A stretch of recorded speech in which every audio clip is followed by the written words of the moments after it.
जी बेटा, बिस्मिल्लाहिर्रहमानिर्रहीम। हमने अपने पिछले लेक्चर में टॉपिक पढ़ा था पाकिस्तान की ख़ारजा पॉलिसी के मकासद। आज हम उससे आगे एक ये टॉपिक के ख़ारजा पॉलिसी के मकासद क्या हैं, ऑब्जेक्टिव्स ऑफ फॉरेन पॉलिसी, बहुत इंपॉर्टेंट क्वेश्चन है बोर्ड के पॉइंट ऑफ व्यू से। और दूसरा बेटे, ये जो अब हम 4 मुल्कों के साथ ताल्लुकात पढ़ने जा रहे हैं, जिनमें से पहला मुल्क कौन सा है बेटे? भारत, इंडिया के साथ ताल्लुकात हम आज के लेक्चर में पढ़ने जा रहे हैं। इसी तरह हमारी बाउंड्री लाइन 4 मुल्कों के साथ मिलती है, इंडिया के साथ, ईरान के साथ, अफ़गानिस्तान के साथ और चाइना के।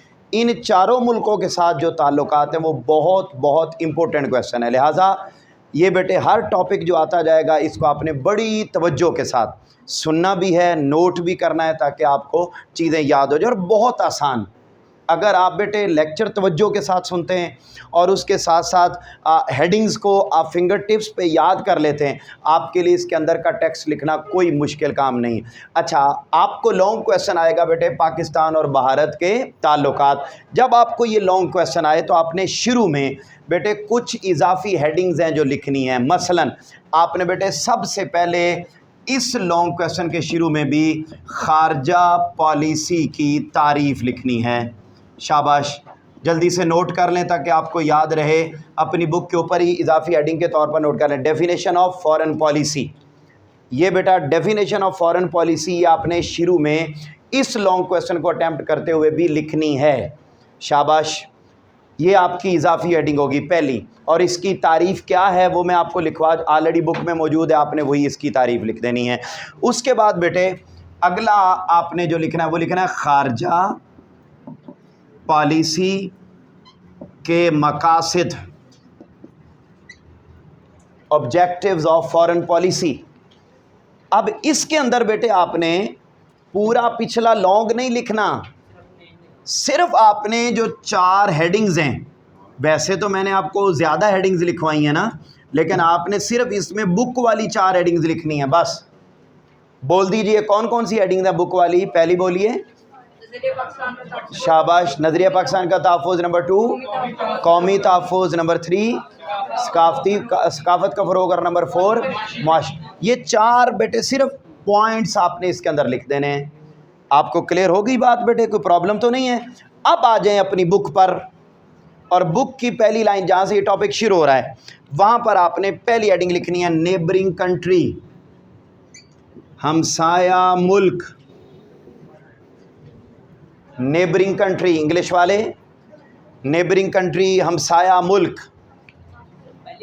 अच्छा, पहली हेडिंग पहले पॉइंट पर वो बताता है कि पाकिस्तान के मशरक़ में इंडिया वाक़े है और ये पाकिस्तान का हमसाया मुल्क है। और इनके साथ ताल्लुकात तो तब भी थे जब अभी पाकिस्तान बना भी नहीं था, ठीक है, क्योंकि पहले हम इकट्ठे ही रहते थे। और साथ उसने ये बताया कि पाकिस्तान और इंडिया की बाउंड्री लाइन भी आपस में मिलती है। अंडरलाइन करें ज़रा, दोनों मुल्कों के दरमियान कितने किलोमीटर बाउंड्री लाइन है बेटे? 2163 किलोमीटर, यानी 2163 किलोमीटर। ये अंडरलाइन कर लें, एमसीक्यूज़ भी है और शॉर्ट क्वेश्चन भी। अगले पॉइंट पर आएँ और वहाँ पर आप हेडिंग लिखेंगे बेटा भारत से ताल्लुकात, रिलेशन विद इंडिया।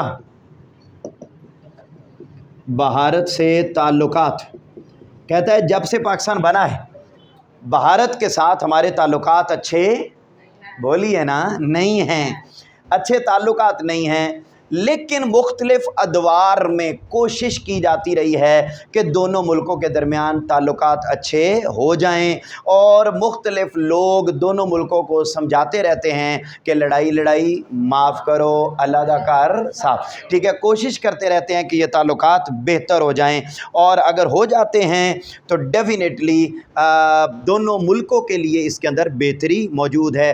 बहरहाल उनकी तरफ से ख़तरा रहता है, लेकिन ख़तरे के बावजूद हमारी जो पाक फ़ौज है वो बड़ी बहादुर फ़ौज है और वो पाकिस्तान की हिफाजत के लिए अपने इक़दामात करती रहती है।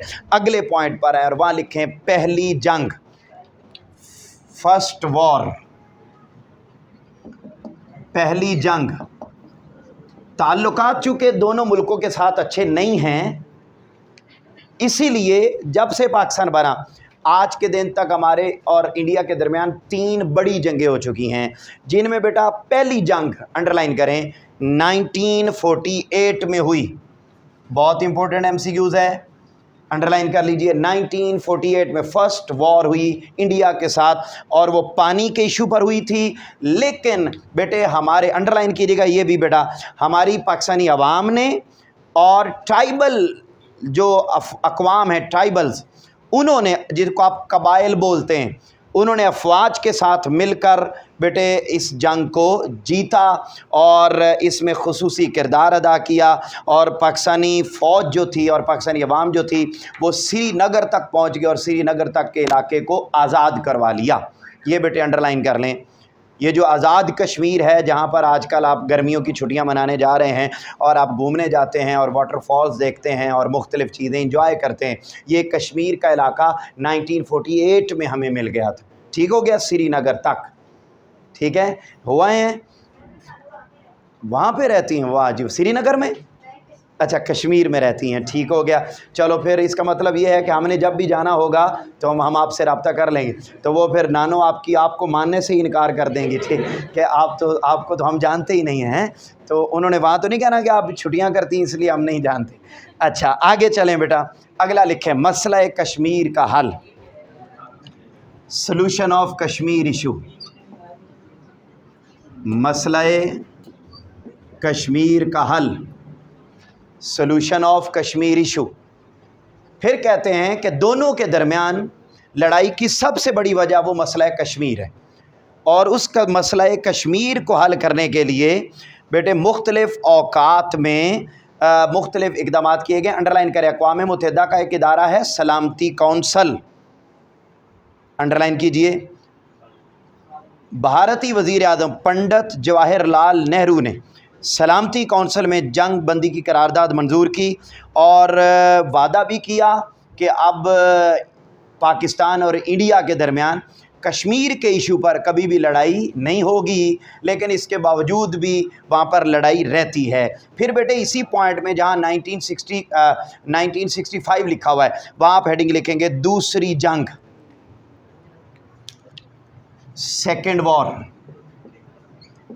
दूसरी जंग। पाकिस्तान और इंडिया के दरमियान दूसरी बड़ी जंग अंडरलाइन करें 1965 में हुई, 1965 में हुई। बेटे आप इसको देख रहे हैं, वो टिक कर देना है जी। क्या मैं बता रहा हूँ, दूसरी बड़ी जंग 1965। उन्होंने यकदम अंडरलाइन करें लाहौर पर हमला किया, कसूर पर हमला किया और सियालकोट पर हमला किया। लेकिन भरपूर जिद्दोजहद की पाक फ़ौज ने और उनको बेटे पीछे धकेल दिया। आगे चलें बेटा, तीसरी जंग, थर्ड वॉर, तीसरी जंग पाकिस्तान और इंडिया के दरमियान, तीसरी जंग। दूसरी हुई 65 में, तीसरी हुई 1971 में और वो जंग हम न जीत सके और जिसका नुकसान ये हुआ कि बेटे मशरकी पाकिस्तान, जो पाकिस्तान का एक मेजर हिस्सा है, वो हमसे अलग हो गया और एक नया मुल्क बन गया जिसका नाम बांग्लादेश। अंडरलाइन कर लें, 16 दिसंबर 1965, 1971, 16 दिसंबर 1971। आगे चलें बेटा, अगला लिखेंगे इब्तदाई मसाइल, अर्ली प्रॉब्लम्स, इब्तदाई मसाइल। ये बेटे अंडरलाइन कर लें, शॉर्ट क्वेश्चन है, शॉर्ट क्वेश्चन, इब्तदाई मसाइल। जब पाकिस्तान बना तो इधर देखो मेरे बेटो, बहुत सादा सादा बातें हैं, सादा, मैं आपको पॉइंट्स बना के दे रहा हूँ, इसके अंदर आप अपने लफ्ज़ों में भी लिख सकते हैं, लेकिन आप फिंगर टिप्स पे हेडिंग्स का याद होना बहुत ज़रूरी है। ये बड़ी तवज्जो तलब। अभी भी 2 मिनट रहते हैं तो वो इसलिए वो हर लेक्चर में 5 मिनट पहले आके खड़े हो जाते हैं और उसके बाद वो बातें भी करते हैं। तो आप उनकी घड़ी ठीक करवाएं, मेरी घड़ी में अभी 2 मिनट रहते हैं। बहुत शुक्रिया। हाँ बस अब 2 मिनट ठीक है उनको। अच्छा अब सुने आगे, अब सुने आगे, अभी 2 मिनट बाकी हैं और 2 मिनट में हमारा लेक्चर मुकम्मल हो जाएगा। हम बात ये कर रहे थे मेरे बेटो, समझें, जब पाकिस्तान बना तो उस वक्त बेटे आपको मालूम है, आपने ये बातें 9th में भी पढ़ी हुई कि उन्होंने हमें पैसे पूरे, एरियाज पूरे, आर्मी की चीज़ें पूरी नहीं, और पानी भी नहीं दिया। तो वो जो इब्तदाई मसाइल थे बेटे, उसकी वजह से भी हमारे इंडिया के साथ ताल्लुकात अच्छे नहीं हैं, लेकिन बहरहाल उनको सॉल्व करने की पूरी कोशिश की जाती। इसको अंडरलाइन कर लें, ये शॉर्ट क्वेश्चन। अगले पॉइंट पर लिखें मुख्तलिफ मुआहदात, डिफरेंट एग्रीमेंट्स, मुख्तलिफ मुआहदात, डिफरेंट एग्रीमेंट्स। बेटे कई शोबों में पाकिस्तान और इंडिया के दरमियान मुआहदात और एग्रीमेंट्स होते रहते हैं, और मुश्तरका कामों पर पैसे भी दोनों गवर्नमेंट्स खर्च करती हैं।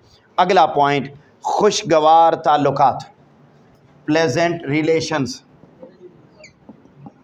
खुशगवार ताल्लुकात। बेटे अंडरलाइन करें, कायदे आज़म मोहम्मद अली जिन्ना ने कश्मीर को पाकिस्तान की शाहरग करार दिया।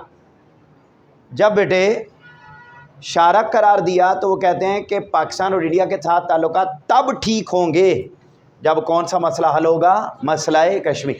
और अगर ये ताल्लुकात अच्छे नहीं होते तो काका पार्टी इंडिया के साथ हमारे ताल्लुकात भी अच्छे, यानी अगर कश्मीर का मसला हल नहीं होता तो ताल्लुकात भी अच्छे नहीं हो। अब इसमें बेटे 3 आपने इजाफी हेडिंग्स लिखनी हैं, जल्दी से लिखो। पहली इजाफी हेडिंग वो आप जो इस टॉपिक के अंदर आप इजाफी लिखेंगे वो है बेटा, सबसे पहले आप लिखेंगे जी लियाकत अली ख़ान का दौराए इंडिया या दौराए Bharat. Liaquat Ali Khan visited to India. बेटे इसमें लिखेंगे लियाकत अली ख़ान ने 1950 में इंडिया का दौरा किया, बस इतनी एक लाइन लिखनी। फिर आपने लिखना है बाबरी मस्जिद की शहादत, असैसिनेशन ऑफ बाबरी मस्जिद, बाबरी मस्जिद की शहादत, असैसिनेशन ऑफ बाबरी मस्जिद। इसमें आपने लिखना है इंडिया ने 1992 में मुसलमानों की बाबरी मस्जिद को शहीद कर दिया, जिससे ताल्लुकात ख़राब हुए। अगला पॉइंट लिखेंगे ऐलाने लाहौर। ये आपने अपनी बुक में, इसी चैप्टर में पीछे पढ़ा हुआ है। ऐलाने लाहौर आपको मालूम है 1999 में अटल बिहारी वाजपेयी अपनी चारपाई समेत, ठीक है, वाघा बॉर्डर के ज़रिए पाकिस्तान आए और मोहतरम जनाब इज़्ज़त माब मियाँ मोहम्मद नवाज़ शरीफ साहब, ठीक है, उनके साथ बैठकर उन्होंने एग्रीमेंट साइन किए और दोनों मुल्कों के दरमियान ताल्लुकात को बेहतर बनाने के इक़दाम, और जो एग्रीमेंट साइन हुआ उसको ऐलाने लाहौर कहते हैं। आखिरी हेडिंग बेटे जो इसमें इजाफी आपने लिखनी है वो है चंद्रयान 3 पर मुबारकबाद। चंद्रयान 3 पर मुबारकबाद, कॉन्ग्रेचुलेशंस ऑन चंद्रयान 3। आप जानते हैं कि इंडिया ने चांद पर कदम रख लिया है और वहाँ अपना सैटेलाइट भेज दिया है। जिस दिन भेजा तो पाकिस्तान की गवर्नमेंट ने इंडिया को भरपूर मुबारकबाद दी। और एंड पर साहब ज़रा खुलासा कलाम तो आना ही है, ठीक है, कंक्लूजन। ये बेटा आपका कंप्लीट लॉन्ग क्वेश्चन है। जब आपको बोर्ड में आए तो आपने इस तरीके से इसको मुकम्मल लिख कर आना है।